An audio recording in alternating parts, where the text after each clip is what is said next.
What's going on, everyone, and welcome back to Haruki Murakami Art. Today I'm presenting you part 2 of 10 movies that you should definitely watch if you love Haruki Murakami. This is again an international list, and I'm telling you right from the start that there won't be a part 3 only, but many more to come. The list of movies I can recommend is growing and growing, so you can expect more very soon. For now, please sit back, relax, and enjoy yourself. Today we are starting with Closer, a 2004 romantic drama from director Mike Nichols. The film has an amazing cast with Julia Roberts, Jude Law, Natalie Portman and Clive Owen playing the leads. The movie is based on a dramatic stage play from 1997 and tells the story of two couples that swap their partners and shows an interesting character study that feels dangerous but very passionate and intimate at the same time. Set in London, the struggling writer Dan Wolfe falls in love with the mysterious part-time stripper Alice. 1 year later, Dan meets photographer Anna Cameron and tries to pick her up, but she rejects him.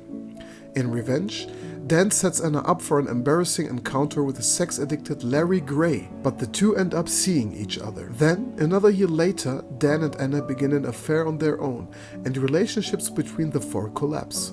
Over the next year, all of them become obsessed with hurting each other and wreak some heavy emotional damage.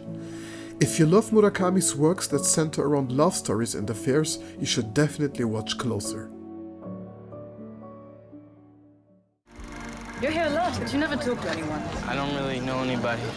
The next film I can definitely recommend is a French-Italian movie by director Bernardo Bertolucci. The Dreamers stars a young Eva Green and tells the story of an American university student in Paris who meets a strange brother and sister that love films and becomes entangled in an erotic triangle. It is set in 1968 against the backdrop of the Paris student riots.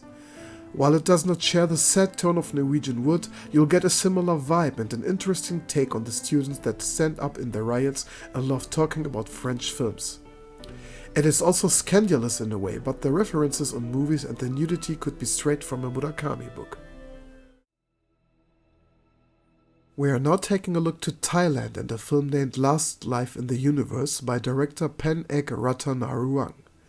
This film is a Thai-Japanese co-production and stars the brilliant Tadanobu Asano as the main character Kenji. Kenji is a Japanese librarian who works at the Japan Library in Bangkok. He barely speaks Thai and finds it difficult to get along in the foreign country. He also suffers from obsessive-compulsive disorder and has suicidal intentions.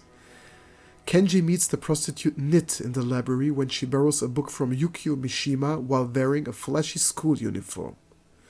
When Kenji tries to throw himself off a bridge, sisters Nit and Noi pull up in their car. I stopped telling the plot here because I already know that in case you haven't watched this yet, you are going to do. If you still don't know why, I am adding the fact that the end features magical realism. So yeah, give it a go. Morning, Donnie. Everything okay? No, not really. Let's take a closer look on Paterson. Paterson is a 2016 drama by Jim Jarmusch.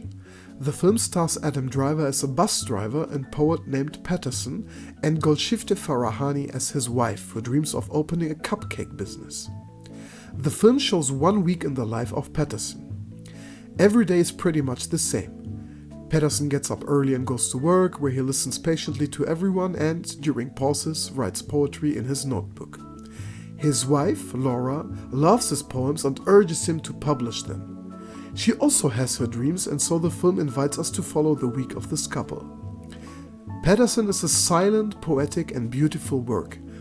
It is indeed slow, but once you embark yourself on the tempo, you will be rewarded with life proposals and inspiration.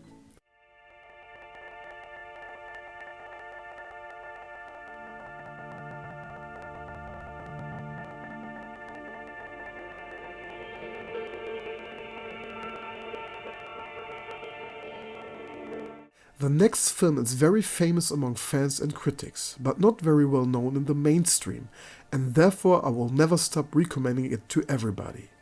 Stalker. Stalker is a 1979 Soviet science fiction film and the spiritual father of 2080 sci-fi film Annihilation with Natalie Portman. So what's Stalker about? In the distant future, the unnamed main character works in an unnamed location as a stalker and leading people through the zone, an area in which the normal laws of physics do not apply. The zone contains a place called the Room that's said to grant the wishes of anyone who steps inside. One day, the stalker meets his next clients for a trip into the zone, the writer and the professor. The stalker tells them that they must do exactly as he says to survive the dangers which lie ahead of them. As they travel, the three men discuss their reasons to visit the room. The writer expresses his fear of losing his inspiration. The professor admits that he hopes to win a Nobel Prize for scientific analysis of the zone, and the stalker insists he has no motive beyond of helping other people to reach their desires. What happens in the almost 3 hours of this film is an adventure, silent, so slow-moving that you won't even notice that this is an epic adventure. It is an allegory on humanity itself, our fears, despairs, and deepest desires. It is hard to describe what director Andrei Tarkovsky, besides of other works like Solaris, has left for us. I ask you to stay on YouTube, open the free-to-watch remastered version of Stalker, and enjoy every single frame of it.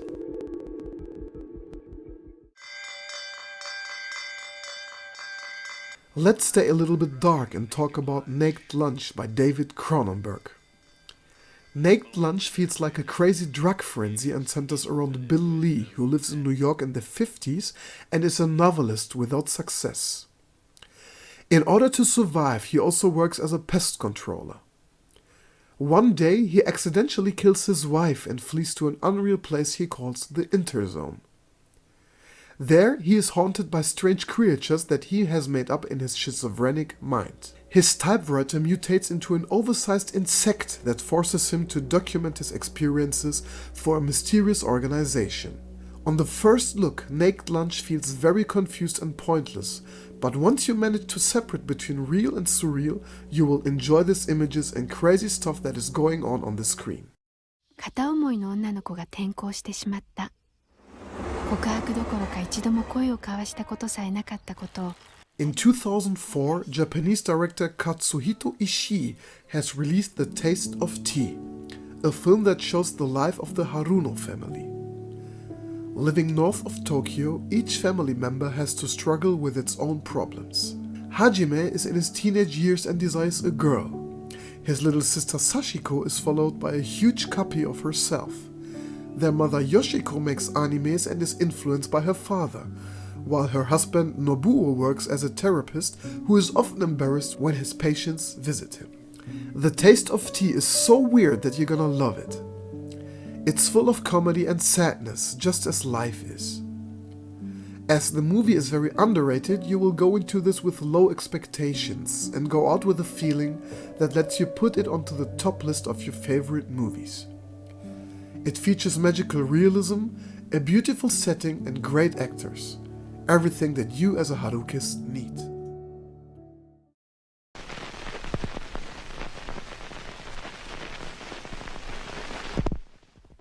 私の生まれ育ったクローズ町。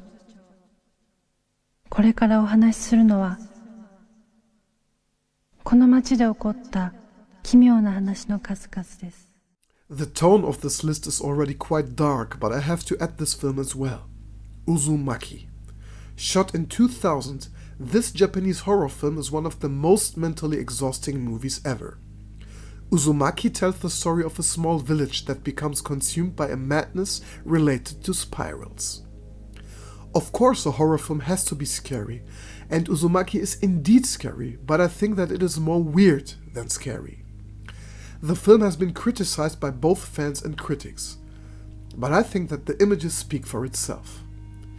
Maybe it's not the story or the dialogues that are interesting to me, but the feeling and the mood itself. You better decide for yourself. Let's move to Spain now, where fantasy director Guillermo del Toro has shot Pan's Labyrinth in 2006. During the Spanish Civil War, young Ophelia enters a world of unimaginable cruelty when she moves in with her new stepfather, a tyrannical military officer.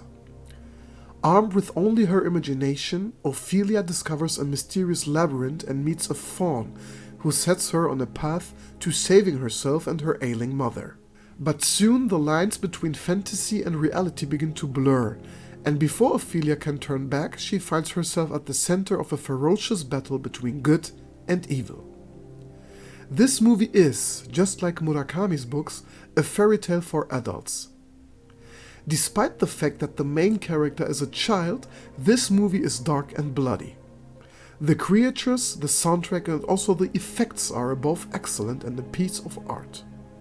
Please do me a favor and watch this film if you haven't yet. The last one for today is Midnight in Paris by Woody Allen. Owen Wilson plays Gil, a screenwriter who travels to Paris with his fiancée who is very materialistic. At nights, he escapes in illusions and travels back in time, only to meet people like Salvador Dali, Ernest Hemingway, F. Scott Fitzgerald or Gertrude Stein. Daydreamers and art lovers will enjoy this film a lot. It's charming, full of comedy and fantasy, and there's simply nothing that you can dislike. Alright everyone, we have reached the end for today, and as always, I'm happy to read your comments. Which other movies do you know that spread a typical Murakami vibe, and why would you recommend those? Part 3 will come soon, so stay tuned, leave your like and a subscription, and check out my other videos. Take care and see you soon.